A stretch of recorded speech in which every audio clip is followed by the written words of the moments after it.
Hola, soy Valentina Campuzano y hoy les vengo a explicar los componentes internos y externos del computador. Un computador o una computadora es una máquina electrónica que recibe y procesa datos para convertirlos en información. Una computadora es una colección de circuitos integrados y otros componentes relacionados que pueden ejecutar con exactitud, rapidez y de acuerdo a lo indicado por un usuario automáticamente por un programa, una variedad de secuencias, rutinas de instrucciones que son ordenadas, organizadas y sintetizadas en función a una amplia gama de aplicaciones prácticas y precisamente determinadas. Para empezar están los dispositivos externos del computador, empezando con el monitor o pantalla de la computadora, que viene siendo un dispositivo de salida que mediante una interfaz muestra los resultados y los gráficos del procesamiento de una computadora. Hay varios tipos de esto, está la de cristales líquidos, la LED y otro tipo de LED que viene siendo un dispositivo mixto, que es tanto de entrada como de salida. La entrada por la parte táctil y la salida por la parte de la imagen. Siguiendo con los dispositivos externos, sigue el teclado. El teclado de la computadora es un periférico, un físico o un virtual. Se divide en dos tipos de teclados, el alfanumérico que incluye letras y números y el teclado de comando que viene siendo de la F al F2. Otro de los dispositivos importantes externos del computador es el mouse o el ratón. Es un dispositivo periférico de computadora de uso manual utilizado como entrada o control de datos. Este tiene diferentes estilos. Está uno del estilo táctil, el táctil estilo teléfono y el tradicional. El funcionamiento es básicamente a través de una LED, un espejo, y este se refleja en la base y hace el movimiento. Y en la perilla es una serie de dientes y unos haces de luz que lo atraviesan y en cada vez que se apaga es un movimiento. Siguiendo con los dispositivos, este viene siendo uno de los dispositivos tanto externos como internos del computador, ya que hay algunos que son fijos como hay otros que son portátiles. El disco duro es más que todo un sistema de grabación magnética digital en donde la mayoría de los casos recibe un sistema operativo de la computadora. En los discos duros se almacenan los datos del usuario, en el que encontramos dentro de una carcasa una serie de platos magnéticos apilados girando a gran velocidad.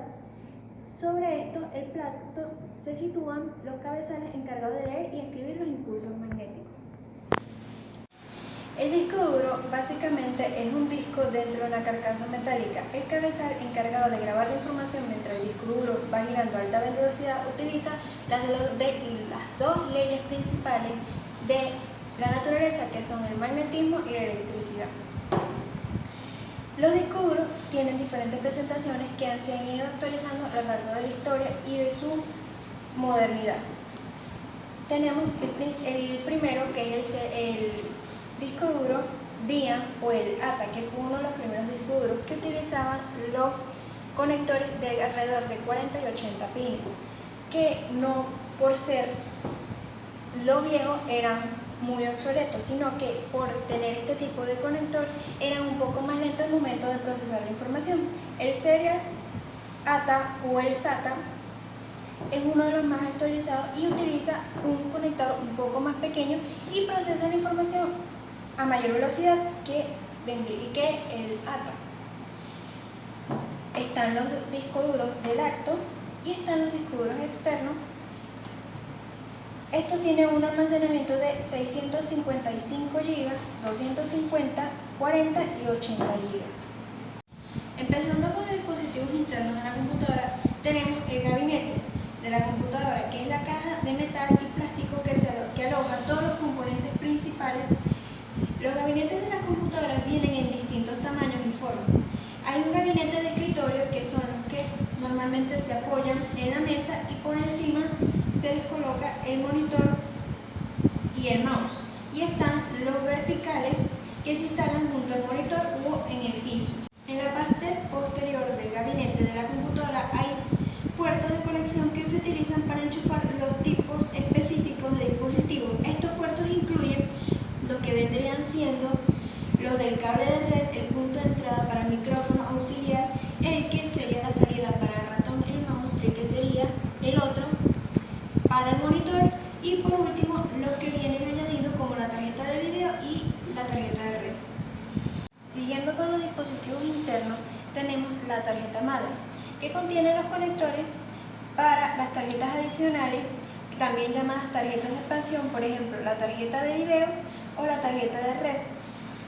Típicamente la tarjeta madre contiene el CPU, que es donde iría acá, el BIOS, la memoria de interfaz para dispositivos de almacenamiento, puertos serial y paralelo, aunque estos puertos ya son menos comunes que en la tecnología, que vienen siendo estos que están por acá, actualizados o cambiados por el serial add o el SATA.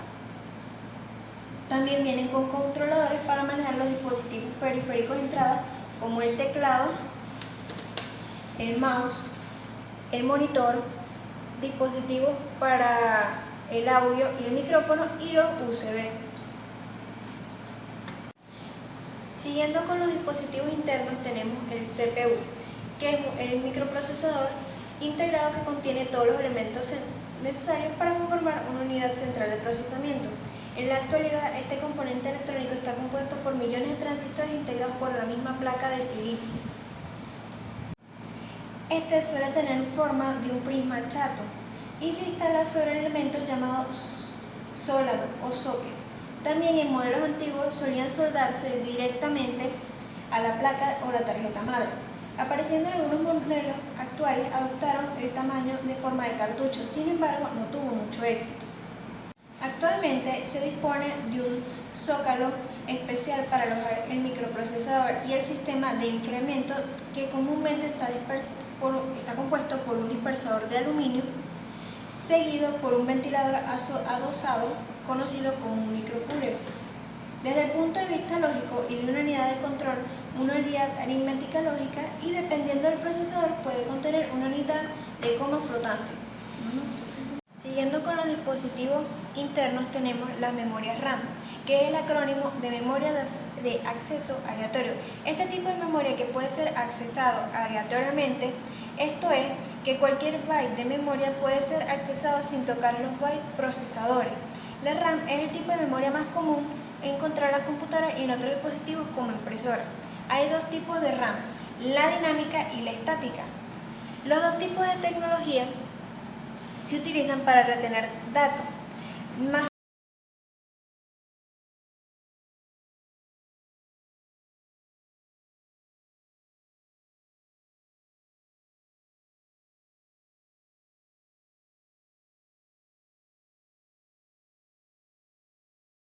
Aquí tenemos lo que vendría siendo nuestra tarjeta de video.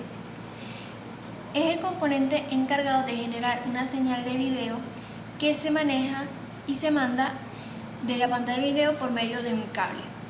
Estos normalmente vienen o soldadas a la placa madre o como placas de expansión. La tarjeta gráfica. El siguiente dispositivo es el ciclo de reloj, también denominado ciclos por segundo o frecuencia.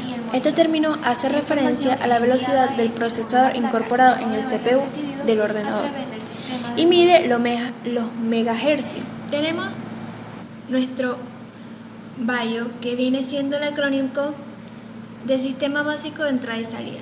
El BIOS es el software que determina qué puede hacer una computadora sin acceder a los programas de un disco. En las PC, el BIOS contiene todos los códigos requeridos para controlar el teclado, el monitor, las unidades de disco y las comunicaciones seriales, entre otras funciones. Típicamente se compone de una plastilina ROM que viene a las computadoras, también llamada ROM BIOS. Esta asegura que el BIOS siempre estará disponible y no se dañará por fallas en el disco.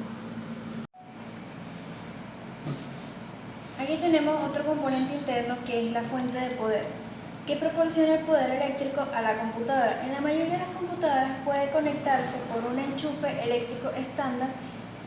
La fuente de poder jala la cantidad requerida de electricidad y la convierte en la corriente AC a corriente DC. También regula el voltaje para eliminar los picos y crestas comunes en la mayoría de los sistemas eléctricos. Todas las fuentes de poder vienen compuestas por esta serie de cables. Este que vemos acá es el que va conectado directo a la tarjeta madre junto con este. Estos son los que le dan corriente a los diferentes dispositivos externos que vendrían siendo el quemador de SID,